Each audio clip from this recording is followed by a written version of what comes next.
Hey gang, welcome to Ed and Ken's mini podcast. It is Tuesday. It's a little after 9:30. That's what it means, man. It's our time. Ken, how are you, brother? I'm doing well, man. I look forward to this time every single week. And maybe twice this week because you're coming to Philly. No doubt. And Oh, it's happening, brother. We're going live we together. might be in the same room, and you know how dangerous that can be. Yeah, we're going to be eating cheesesteaks with mayonnaise and pickles and all kinds of crazy stuff. So let's get it going. Today's going to be a little spicy. So let's open it up. Let's go. I get a call from one of my tribe members, a coaching client. And she said, Ed, I had one of the roughest weeks of my life with this transaction. She's representing the buyer. They got the clear to close 3 weeks ago. No problems. The buyer didn't change anything. They didn't open up any new credit things. They didn't get fired. They didn't change jobs, all that stuff. They have a 9 a.m. settlement tomorrow. They get a call at 5 p.m. that the mortgage company cannot settle. What this agent had to go through to make things happen 3 days later, the abuse that she took, and rightfully so, wasn't her fault, but rightfully so from this client, was something I don't want anyone to ever go through. And it's unacceptable. So tell me, Ken, I love doing business development stuff with you. I love training agents up. I love saying, hey, my guy's Ken Jordan, you got to use them. How does this happen, dude? Like, really, how does it happen? It's a great question, Ed, and to set it up, I said this earlier, what takes years to earn and seconds to lose? Trust. And this is exactly how mortgage professionals, let's just say people who are in the mortgage business, this is exactly how they build a reputation. You can't walk away from this easily. If you're the loan officer where this happened, you can't walk away from this easily. It's going to hurt your reputation. The person that it happened to, no doubt, will be telling more people. We live in a very, very small real estate communities, much smaller than a lot of people give it credit for, especially now in the world of social media. And it's a killer. You can't let this happen. It's absolutely unacceptable. The question is, why did it happen, right? And because I'm not in the transaction, I don't know why that particular loan did not close. But what I can tell you is that there's 4 reasons why a loan does not close on time. Okay? After getting the clear to close. After getting the clear to close. So I'm going to start with the clear to close. Semantics, Ed.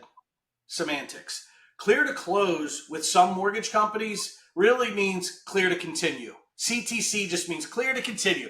They got through what they feel is the CTC, but the title hasn't been reviewed yet. They're calling it CTC, but the final verbal hasn't been done yet. The tax certifications haven't been received yet. So they have like a borrower CTC and then a collateral CTC, like semantics. Okay, so that's part of the issue that I'm seeing in the industry. But at the same time, there's 4 reasons why it happens. Number 1, and the most obvious, is experience. Sometimes lenders, loan officers, they don't know, they haven't been doing it long enough, or they haven't been working with the team that's making the decisions and executing on the approval long enough. If you're a direct lender, maybe that person hasn't been in the business long enough. Maybe they just started with that company. If they're a broker, maybe it's a company they've never done business with before, right? So there's a lot of experience issues that could cause what we call late stage declines. And it's just absolutely a nightmare for everyone involved. And you're right, that agent referred that lender more than likely. And what it does is it almost incentivizes the agents to just not refer anybody, right? Because why would I refer anybody if this is what the result's going to be? But the reality is, when you're putting that offer together And to this agent, when you're talking to her, doesn't mean she should never have a preferred lender. Maybe not that lender. But what it means is when you're putting that offer together and you're able to tell that listing agent, hey, this borrower is going with a loan officer that I trust, that helps your offer. But you can't say that they're going with the loan officer that I trust if you don't trust that loan officer, right? So that's where it becomes incumbent upon us to take that time to build that trust. Now, reason number 2 for a late stage decline or a situation like this, and that is the loan officer found out information that they should have known earlier in the process. Okay? Now, a lot of times when a lender finds out information that they should have known earlier in the process, they're not going to show that card.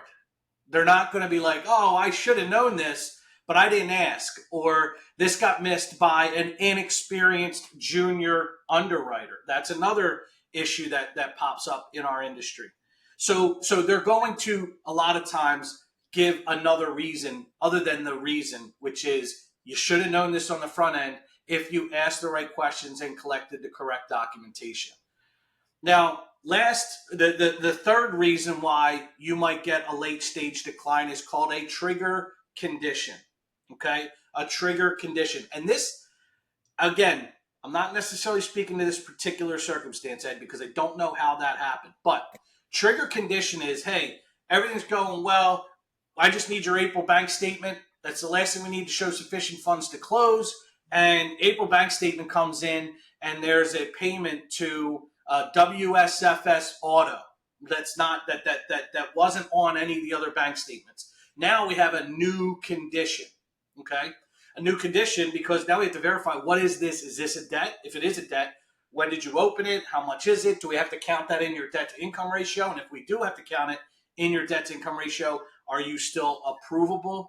What most people don't understand is that loan DU, desktop underwriter, and LP, loan prospector, those are the 2 automated underwriting systems. They're so sophisticated.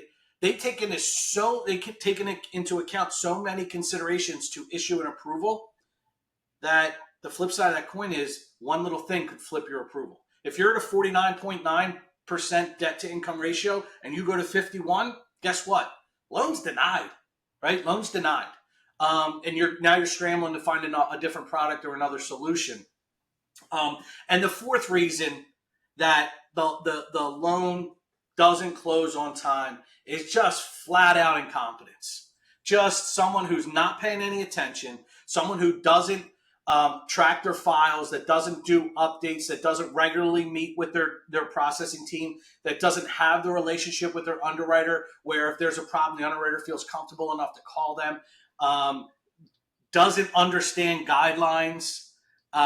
That's an issue in this industry, and more so today than ever before, as the industry has shifted a culture into sales, which, yes, mortgage companies are sales organizations, and when you forget that, you tend to lose business. But you're a professional, and this is your craft, right? Yes, you have to go out there and find business. Yes, you have to prospect. You got to put your hat on, go out there and develop relationships as a loan officer. But if you forget, it's like a contractor forgetting how to swing a hammer. If you forget, if you're not on your guidelines, if you're not up to date on what's allowed and what's not allowed, this is the kind of stuff that happens. Okay, so you were a lot nicer giving that explanation than I would have been. And a couple of quick things. Agents, I always ask agents, what is your referral rate, like from past clients? And through the years, I've always been like, all right, let's dissect what you did, what you didn't do, your follow-up. Did you send them a card afterwards? Blah, blah, blah, blah, all that stuff. Lately, what I'm seeing is, oh my gosh, if somebody has a low referral rate from previous clients, dude, I'm finding out it's like 75% due to the experience that their client had with the loan officer. It's huge. So this is a big deal. Big deal. Question: what's the difference between a broker and a bank? I'm a real estate agent, and I'm like, all right, well, who should I work with? It's like the Hatfields and the McCoys sometimes.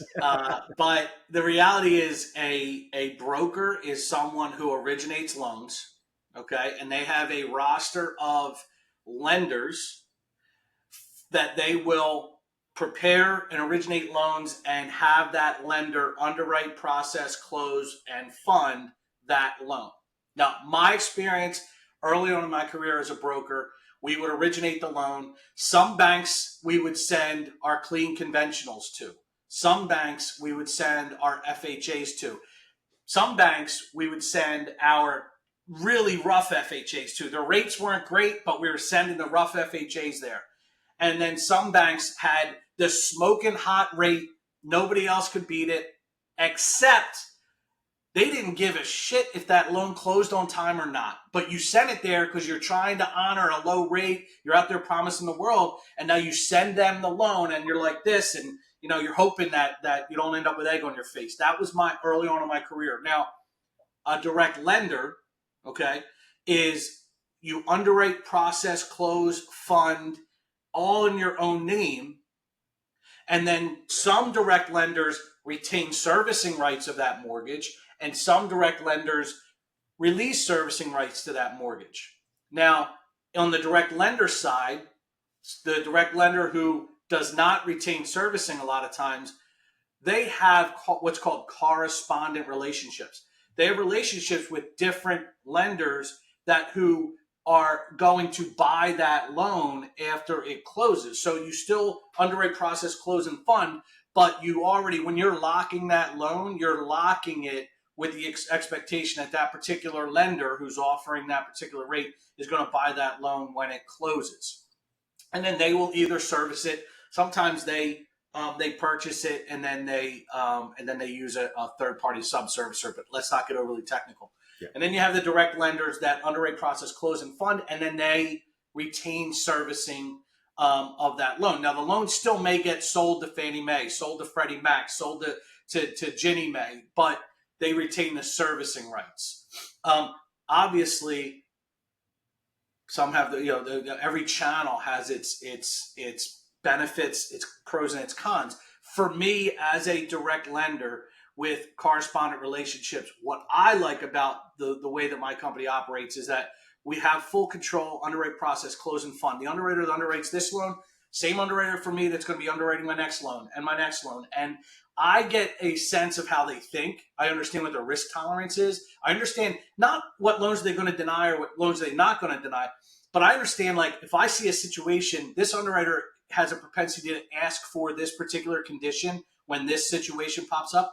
I can see around corners and I can get that information on the front end, which makes it more efficient for me. And then also as a correspondent, I do have access to multiple rate sheets, and some weeks, some investors have better rates than others. And that's our channel. That's how we operate. But that's the difference between a direct lender and a broker. All right, cool. I wrote down the word anticipate because you control the process. You can look around the corners and anticipate. I would never give it's basically like a third party, the control of the loan, and then it gets whispered down the lane. And when the communication falls apart, it falls apart big time. So what I'm thinking of is with what I do when agents come to me and want to do a consultation on what I call a business audit, right? The first thing I will ask them is, and this is so funny, they've been in the business for 10, 15, 20 years, and they're like, hey, I just want to become more profitable. That's really what my job is, help you become more profitable. I will ask them, does your company, I already know the answer, does your company charge a royalty or a franchise fee? They're like, no. And I'm like, actually, yes, they do.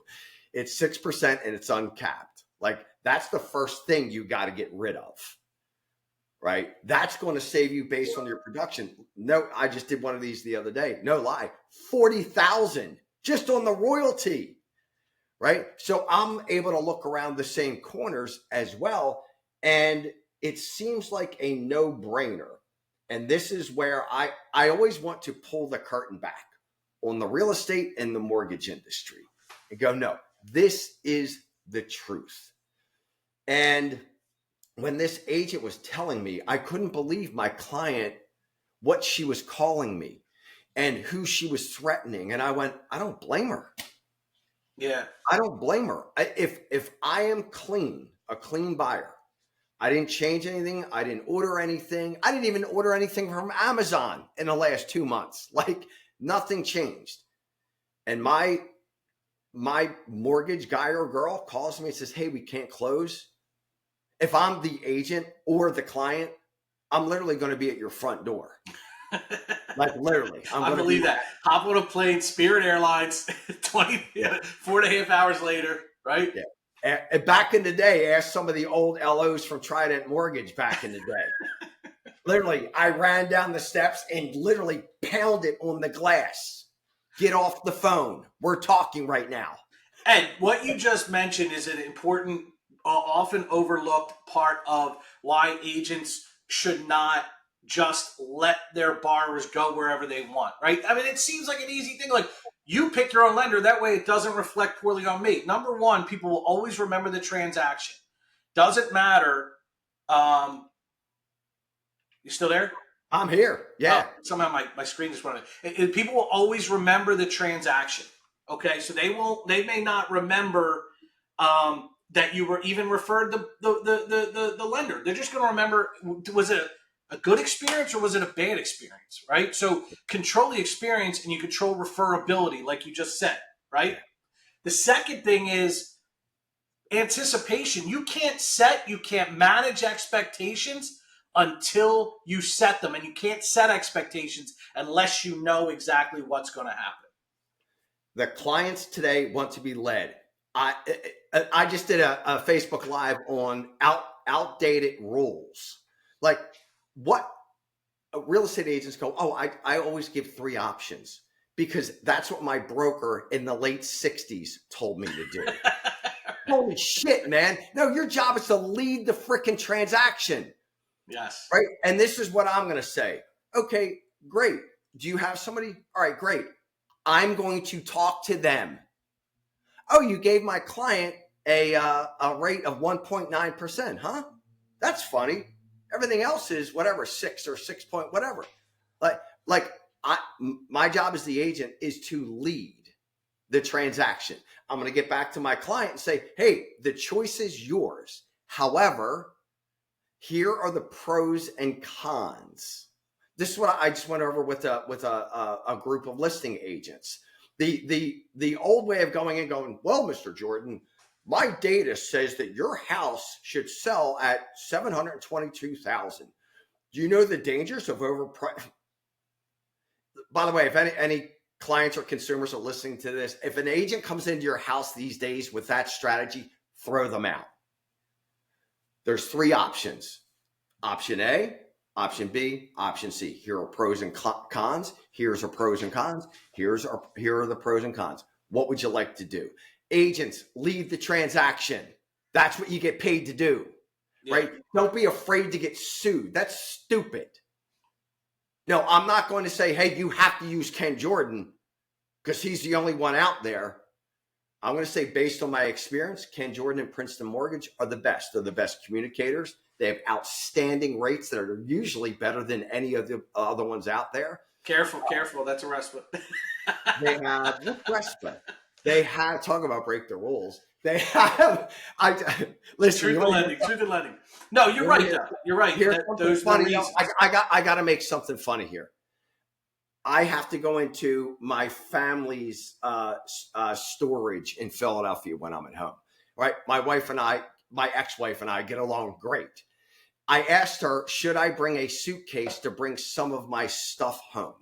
And I said, without you in my life, I need some sort of adult supervision. God bless her. You know, she's still looking out for you, isn't she? We'll see, man. We'll see. I need adult supervision. Help me out. Should I bring an extra suitcase for the stuff that's mine in our old storage unit? Side note, completely lost track of where we were. All right, so here we are at minute 19. Let's come up with some action items. And here's going to be my action item for the real estate agents out there. Interview the lenders. Sit down with them. Let them understand what your pain points are, and then let them give you what they believe will solve the pain points. But yeah, don't let them just pick their own lender, because they no matter who makes the mistake, everybody's going to be doing this, and you're going to be dodging bullets at the end, no matter who they go with, if there's a problem. And the second thing is the whole three lenders thing. You're better off having three people you trust. Refer one, refer one, refer one, if you're going to go in that direction. Because what happens when you refer three is you create a Shark Tank where everyone's incentivized to overpromise and underdeliver, because they know that they have no idea what the other person's going to be promising. And, I'm going to have to, like, yes, I can do it. It's like, I can name that tune in how many seconds, right? I can close in 7 days. I can close in 6. I can close in 5. And then now you got a problem on your hands, because there's no way you're closing in 5. You know what I mean? So yes, I get it. You want to have a couple people that you trust, but yes, you're right. The three lenders to one person. I don't know the legality of it. I'll let you talk about that, but I do think that that's the environment it creates. No doubt. And the one thing, another reason why I recommend you is because when and if ever, and it doesn't matter where it came from, if there's a ripple, if there's a problem, you and your team charge the storm. Yep. You don't avoid the storm. You run straight into it. So this is the go-do for the week for the audience. Create an ecosystem of partners, of strategic partners. That's like putting together like SEAL Team 6, like the elite of the elite. We have no room for mediocrity at all in our business anymore. There never was, but especially now. So you need the best of the best as your lender, your title company, who you surround yourself with in the Homeowners insurance. Homeowners insurance, everyone. Put the team together. And there's lots of hints. They have to be a personal fit and a professional fit. They have to know what they're doing. They have to have all their ducks in a row. They have to have a great reputation. But over here, right, if you see them on social media acting like a fool, drinking at 2:00 in the morning, like I don't care how good you are, you're not going to be my person. You're not going to be, I can't risk that. I don't want to be associated with that. That's great advice, Ed. And I look forward to seeing you this week, my man. Friday in the house, 10:30. Where at? Somewhere in Conshohocken, or it may actually be Westchester. Okay. I'm getting feedback from the agents. This Friday, 10:30, an impromptu agent mastermind and collaboration. Love it, man. Love it. Can't wait to see you. Very quickly. So it's going to probably be in Conshohocken, but somewhere in that vicinity. Awesome, man. I love this spicy conversation today, dude. I'm privileged and lucky to be in business with you, dude. It's fun. Same here, man. Same here. Thank you, Ed. All right. See you, brother.